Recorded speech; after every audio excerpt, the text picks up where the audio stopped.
नमस्कार दोस्तों, कुशाल स्टडी में आपका स्वागत है। आज हम पढ़ेंगे आपका ज्योमेट्रिक प्रोग्रेशन यानी गुणोत्तर श्रेणी। पिछले वीडियो में हमने पढ़ा था आपका अर्थमेटिक प्रोग्रेशन समांतर श्रेणी। तो स्टार्ट करते हैं हम ज्योमेट्रिक प्रोग्रेशन। इसे हम शॉर्ट में जीपी भी कहते हैं। क्या कहते हैं? जीपी यानी कि ज्योमेट्रिक प्रोग्रेशन गुणोत्तर श्रेणी। जैसे हमें दिया हुआ है, ये कोई श्रेणी है जो कि इस तरीके से दी है, जैसे 2, 4, 8, 16, 32 डॉट डॉट डॉट, इस तरीके से हमें ये श्रेणी दी हुई है।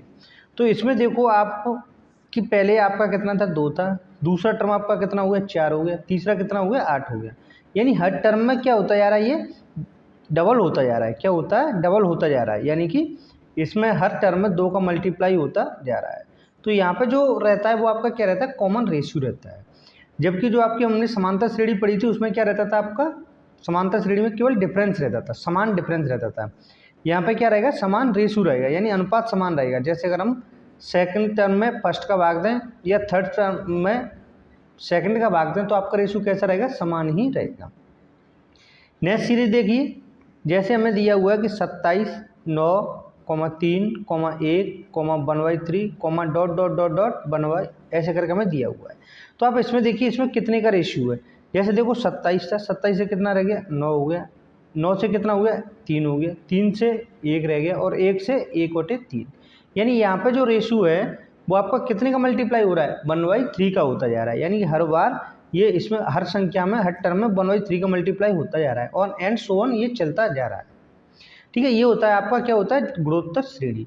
यानी कि हर संख्या में गुणा होता हुआ चलता है। जैसा कि नाम में गुणोत्तर, यानी हर संख्या में क्या हो रहा है? मल्टीप्लाई होता हुआ जा रहा है। समांतर श्रेणी और गुणोत्तर श्रेणी में केवल यही अंतर रहता है कि समांतर श्रेणी में आपका डिफरेंस रहता है और इसमें क्या रहता है? आपका रेशियो रहता है। अब जैसे देखिए, अगर इसमें हम श्रेणी लें तो कैसे लेंगे? जैसे अगर हमारा पहला टर्म ए है तो दूसरा क्या हो जाएगा? A R. तीसरा क्या हो जाएगा? A R square. चौथा टर्म क्या होगा हमारा? A R cube. पांचवा टर्म क्या होगा? ए आर पे पावर 4। यानी आप हर उस टर्म में देखिएगा जो आपकी आर है या जो रेशियो है वो हर टर्म में क्या एक कम है। यानी कि अगर जैसे देखो पहला टर्म है तो यहाँ पे आर की वैल्यू हम कितनी मानेंगे? पावर 0 मानेंगे। कितनी मानेंगे? 0। आर पर किसी भी संख्या पर अगर पावर 0 होता है तो उसका मान कितना होता है? 1 होता है। ठीक है, तो यहाँ पे आपका ए रहेगा। यहाँ पे कितना आ गया? पावर 1। यानी जो दूसरी संख्या उस पर कितना पावर आ गया? 1। तीसरी टर्म में पावर कितना आ गया? 2 आ गया। ऐसे डॉट डॉट डॉट डॉट अगर हम एन संख्याओं तक चलें तो जो हमारा लास्ट टर्म होगा यानी nth नंबर होगा वो क्या होगा? a इंटू आर पे पावर n-1, यानी एक घात कम रहेगी। ठीक है, जैसे अगर हम ये देखें, ये आपका कौन सा टर्म है? 5th टर्म है, लेकिन घात आर पे कितनी है? 4 है, यानी एक कम रहती है। ठीक है, तो ये क्या रहती है? हमारी श्रेणी होती है गुणोत्तर श्रेणी। जैसे अब हम इसमें क्या देखते हैं गुणोत्तर श्रेणी के अंदर, जैसे हमें nवां पद निकालना हो तो कैसे निकालेंगे? n टर्म यानी n संख्याओं का योग निकालना हो तो कैसे निकालेंगे? या अनंत पदों का योग निकालना हो तो हम कैसे निकालेंगे? तो सबसे पहले तो ये हमने समझ में आ गया, क्लियर हुआ कि जैसे A R square, A R cube, A R पे 4 डॉट डॉट डॉट डॉट ऐसे करके आपकी सीरीज चलती जाती है। यानी इसमें जो आपका आर है वो क्या है? आपका रेशियो है। तो रेशियो हर संख्या में आर का मल्टीप्लाई होता जा रहा है। यानी देखो पहले ए था केवल, फिर आर आ गया, फिर आर इंटू आर किया तो आर स्क्वायर, फिर आर स्क्वायर मार करेंगे तो आर क्यूब, फिर ऐसे ही ये चलता जा रहा है। लास्ट वाली संख्या क्या है? हमारी nth संख्या है। कौन सी? n संख्या है। तो जो आर पावर आएगा वो क्या आएगा? n-1 आएगा। अच्छा, अब देखते हैं, जैसे यहाँ पे फर्स्ट टर्म आपका क्या कहलाएगा? ए कहलाएगा, यानी ए कौन सा? फर्स्ट टर्म कहलाएगा। आर क्या कहलाएगा? यानी कॉमन रेशियो। कॉमन रेशियो अगर हमें किसी भी श्रेणी का निकालना होता है तो हम क्या करते हैं, जैसे ये दूसरी है, दूसरी संख्या में किसका भाग देंगे? पहली का। तीसरी संख्या में किसका देंगे? दूसरी संख्या का। चौथी संख्या में किसका भाग देंगे? तीसरी का। ऐसे करके हम भाग दे करके देख लेते हैं। तो जैसे देखो यहाँ पर दिया हुआ है हमें आर बराबर हमने क्या किया? T2/T1, यानी दूसरी संख्या में पहली संख्या का भाग दिया और तीसरी संख्या में किसका भाग दिया? दूसरी का। और बराबर ऐसे अगर हम हर संख्या को रखते जाएंगे तो आपका रेशियो कैसा आएगा? समान ही आएगा। लास्ट में देखो, लास्ट में मैंने रख दिया Tn संख्या, यानी लास्ट संख्या अपॉन सेकंड लास्ट संख्या, तब भी रेशियो आपका कैसा रहेगा? समान ही रहेगा। अब जैसे हम यहाँ से ही देख लेते हैं, जैसे हमें ये दिया हुआ तो हमारा रेशियो कितना रहेगा। तो जैसे मैंने ले लिया आपका दूसरा टर्म अपॉन पहला टर्म बराबर तीसरा टर्म अपॉन दूसरा टर्म, यानी ए आर। अब आप रेशियो निकालो तो देखो ये आर है, इससे ये पावर कट जाएगा और इस आर से ये आर कट गया, तो ए अपॉन ए बराबर ए अपॉन ए हो गया, यानी रेशो समान ही रहेगा। चाहे आप कोई सी भी संख्या लो, किसी का भी लो, सबका रेशो कैसा रहेगा, समान ही रहेगा। ठीक है, तो ये तो रहा आपका आर से प्रदर्शित करते हैं और प्रथम पद को ए से प्रदर्शित करते हैं।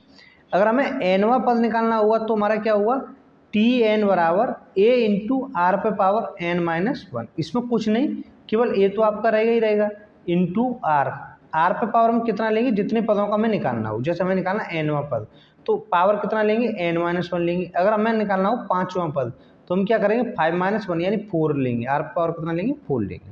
तो ये आपका किस में रहा, गुणोत्तर श्रेणी में। अगर यही समांतर श्रेणी में होता तो कैसे निकालते थे, एनवा पद A plus N minus one into D से निकालते हैं।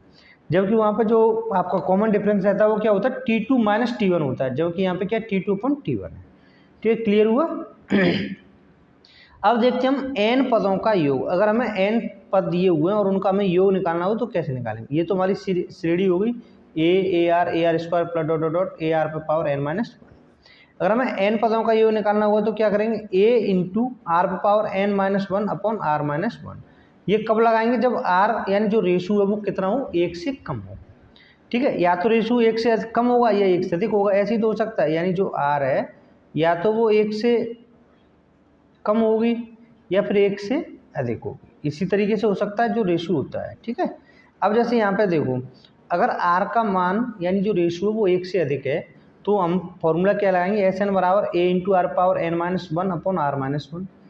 अगर हमारा r का मान 1 से कम है तो हम क्या करेंगे, 1 में से r को घटाएंगे। अगर r का मान ज़्यादा है तो r में से 1 को घटाएंगे। ठीक है, इस तरीके से याद कर लो, एस एन बराबर A into one minus R power N upon one minus के आर। क्लियर हुआ। अब जैसे मैंने आपको शुरू में बताया था, जैसे देखो 2, 4, 8, 16, 32, तो यहाँ पर रेशो क्या था, सेकंड टर्म में पहली का भाग 2। ठीक है, तो कितना आएगा 2। यहाँ पर रेशो कितना 2 का है, यानी हर संख्या मल्टीप्लाई कितने का हो रहा है, 2 का। तो यहाँ पर रेशो है वो आपका क्या, आर से अधिक है, यानी आर से बड़ा है। तो हम कौन सा फॉर्मूला लगाएंगे, ये वाला फॉर्मूला लगाएंगे। अगर दूसरा मैंने संख्या आपको ऐसे बताई थी कि 27 फिर आपका 9 3 फिर 1 फिर 1/3, ये वाला बताया था। इसका अर्थ क्या हुआ, जो आपका रेशियो हर संख्या में कितने का मल्टीप्लाई हो रहा है, 1/3 का, यानी आर का मान क्या है, ये 1 से छोटा है। क्या ये 1 से छोटा है, तो हम कौन सा फॉर्मूला लगाएंगे, ये लगाएंगे 1 माइनस आर। ठीक है, क्लियर हुआ। अब देखते हैं आगे, अगर हमें अनंत पदों का योग निकालना हो, किसका निकालना हो, अनंत पदों का निकालना हो, अनंत पदों का योग, सम ऑफ इनफाइनाइट टर्म, तो हम कैसे निकालेंगे। इससे पहले हमने कितने का निकाला था, n संख्याओं का निकाला था। अब हम किसका निकाला है, अनंत पदों का। अनंत पदों का निकालना सबसे आसान होता है, यानी सबसे आसान क्या होता है, अनंत पदों का योग निकालना होता है। तो ये तो देखो आपकी सीरीज होगी A R square A into A R square plus dot dot dot dot dot ऐसे करके इनफाइनाइट तक ये जा रहा है। और यहाँ पे आर का मान क्या है, 1 से कम है। क्या है, आर का मान रेशियो कितना है, 1 से कम है। तो यहाँ पे एस इनफाइनाइट बराबर क्या हो जाएगा, ए अपॉन वन माइनस आर। कुछ नहीं करना, सिंपल एस इनफाइनाइट बराबर ए अपॉन वन माइनस आर कर देना है। ठीक है, अब देखते हैं आगे, देखते हैं हम गुणोत्तर माध्य यानी ज्योमेट्रिक मीन देखते हैं। ठीक है, ज्योमेट्रिक मीन क्या होता है, और उसमें हमने समांतर माध्य वाले में क्या पढ़ा था, समांतर माध्य पढ़ा था। यहाँ पे क्या पढ़ेंगे, गुणोत्तर माध्य। ठीक है, ज्योमेट्रिक मीन। तो जैसे ये क्या होता है, अगर हम ये मान के चलें कि ए बी सी 3 संख्याएं, वो किस में, ए जीपी में दी हुई, किस में दी हुई, जीपी में। इसका अर्थ क्या हुआ, वो इस तरीके से दिए, जैसे हमने मान लिया पहली संख्या 2 है, दूसरी 4 है, तो तीसरी कितनी हुई, 8 हो जाएगी। अगर इस तरीके से वो जीपी में दी हुई है और हमें उसका क्या बताना है, गुणोत्तर माध्य बताना है, तो हमारा क्या आएगा, क्या आएगा, ऐसे लिख लेंगे। जैसे सेकंड टर्म इस तरीके से लिख लिया हमें, T2 अपॉन T1 बराबर T3 अपॉन T2। ठीक है, तो ऐसे हमने लिख लिया बी अपॉन ए बराबर सी अपॉन बी। बी का मल्टीप्लाई करेंगे, क्रॉस मल्टीप्लाई, तो बी स्क्वायर बराबर ए सी, तो बी बराबर कितना आ जाएगा, अंडर रूल के अंदर ए सी आ जाएगा। क्लियर हुआ, यानी जो बी का मान आया वो कितना है, अंडर रूल ए सी। ये यही आपका क्या कहलाता है, बी ही आपका क्या कहलाता है, ज्योमेट्रिक मीन कहलाता है। B is called geometric mean, इसी को ज्योमेट्रिक मीन कहते हैं। अगर अर्थमेटिक मीन निकालना होता तो हम क्या करते हैं, अर्थमेटिक मीन में कुछ नहीं था हमारा, सिंपल ये था कि T2 माइनस T1 बराबर T3 माइनस T2। उसमें क्या था, समान डिफरेंस रहता है। ठीक है, तो उसमें हम कैसे कर देते थे, इसे नए पेज पर करते हैं। ठीक है, यानी कि अगर हमें समांतर माध्य निकालना हो तो हम क्या करते हैं, जैसे T2 माइनस T1 बराबर T3 माइनस T2। और हमारी जो श्रेणी है जो दी हुई है वो क्या दी हुई है, ABC। अगर ये देखो AP में है तो ये ABC हम कैसे लेंगे, यानी B माइनस A बराबर C माइनस के B। तो B इधर आ जाएगा तो कितना हो जाएगा 2B। 2B बराबर क्या हो जाएगा A प्लस के C। तो B बराबर कितना आ गया A प्लस C अपॉन 2। ये आपका क्या कहलाता है, B यहाँ पे क्या कहलाता है, अर्थमेटिक मीन कहलाता है। क्या कहलाता है, अर्थमेटिक मीन। अगर यही आपका गुणोत्तर श्रेणी में होगा यानी GP में होगा तो हम कैसे करेंगे, यानी ABC A, B, C GP में हो, किस में हो, GP में हो, तो देखो हम कैसे करेंगे।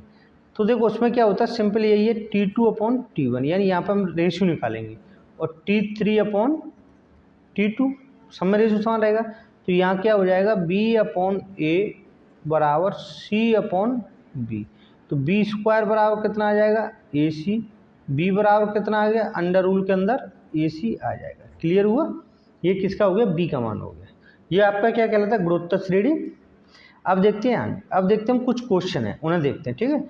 जैसे हमें दिया हुआ है कि S बराबर, यानी सम निकालना है इनका 1 plus 1/2 plus 1/4 plus 1/8 plus 1/16 plus dot dot dot plus infinite तक दिया हुआ है। कहाँ तक दिया हुआ है, इनफाइनाइट तक। सबसे ईजी यही होता है, ठीक है।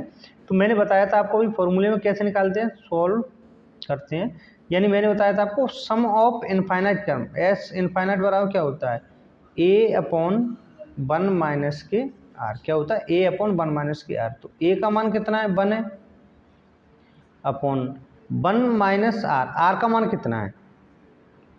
तो R का मान निकालने के लिए हम क्या करते हैं, सिंपल कुछ नहीं, जैसे ऐसे कर देंगे T2 अपॉन T1 कर दें, या हम ऐसे करते हैं T3 अपॉन T2, तब भी आपका R का मान निकल आएगा, ठीक है।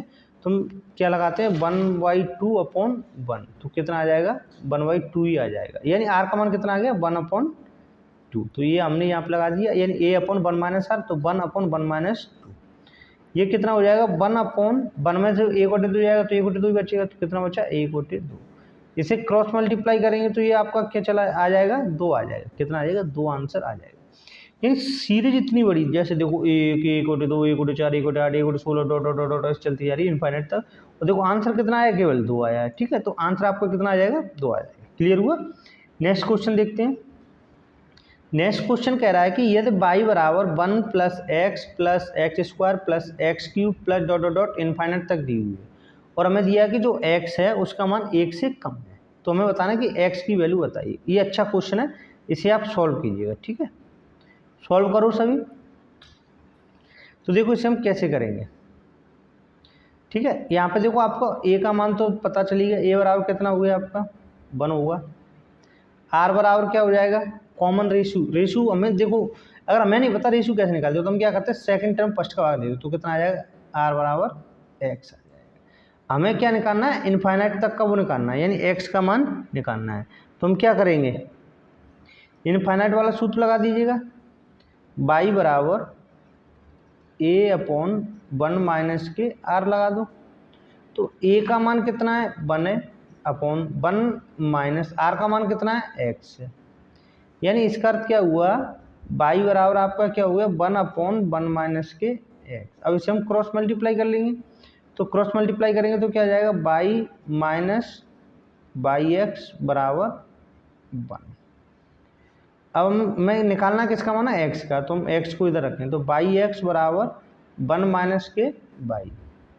अब देखो माइनस हटाने के लिए हम क्या करें, बाई एक्स बराबर बाई माइनस 1, नया पे ले लेते हैं, ठीक है।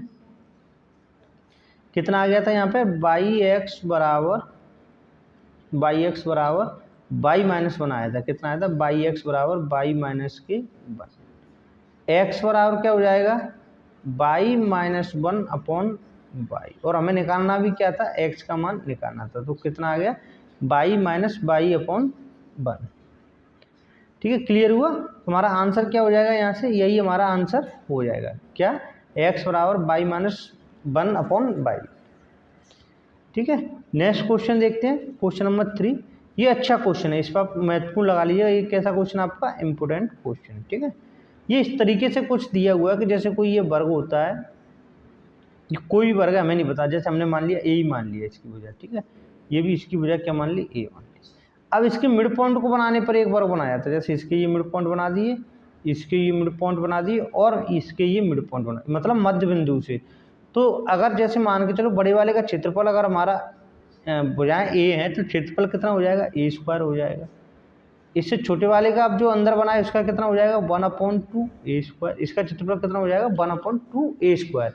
यानी बड़े वाले का क्षेत्रफल कितना रह जाएगा, आधा रह जाएगा। ठीक है, अब हमने इसके अंदर भी जो मध्य बिंदु है उनसे एक वर्ग बना दिया, तो इसका कितना आ जाएगा, इसका भी आधा हो जाएगा, यानी 1/4 ए स्क्वायर। प्लस ऐसे ही करेंगे तो 1/8 A square plus dot dot dot dot dot. ऐसे हमें बताना है कि इनफाइनाइट तक दिया हुआ, कितना दिया हुआ, इनफाइनाइट तक। तो हमें इसका क्या बताना है, योगफल बताना है। ठीक है, तो अब हम एक काम करते हैं, इसमें से हम क्या करते हैं, ए स्क्वायर को हम कॉमन ले लेते हैं। क्या करते हैं, ए स्क्वायर अगर हमने कॉमन ले लिया तो कितना बचेगा, 1 plus 1/2 plus 1/4 plus 1/8 plus dot dot dot dot dot infinite. इतना क्लियर हुआ, यानी हमने क्या कर लिया, ए स्क्वायर को कॉमन ले लिया। नेक्स्ट पेज पे देखते हैं, यानी हमने क्या ले लिया, ए स्क्वायर कॉमन ले लिया और अंदर आपका क्या बचा, 1 plus 1/2 plus 1/4 plus 1/8 plus 1/16 and so on. ठीक है, तो यहाँ पे देखो आप क्या करोगे, ए स्क्वायर तो ये आ गया इंटू इसका मान कितना होगा इस पूरे सीरीज का। ये मैंने आपको पहले क्वेश्चन में भी बताया था। देखो पहले क्वेश्चन में आपको क्या बताया था, यही था आपको 1 plus 1/2 plus 1/4 dot dot infinite तक कितना होता है सम, इस पूरे का सम होता है 2। कितना होता है 2। तो यहाँ भी इसका मान कितना आ जाएगा आपका, 2 आ जाएगा। यानी इस श्रेणी का कितना आ गया, यहाँ पर 2 आ गया। तो ये कितना आ गया आपका 2a स्क्वायर हो जाएगा।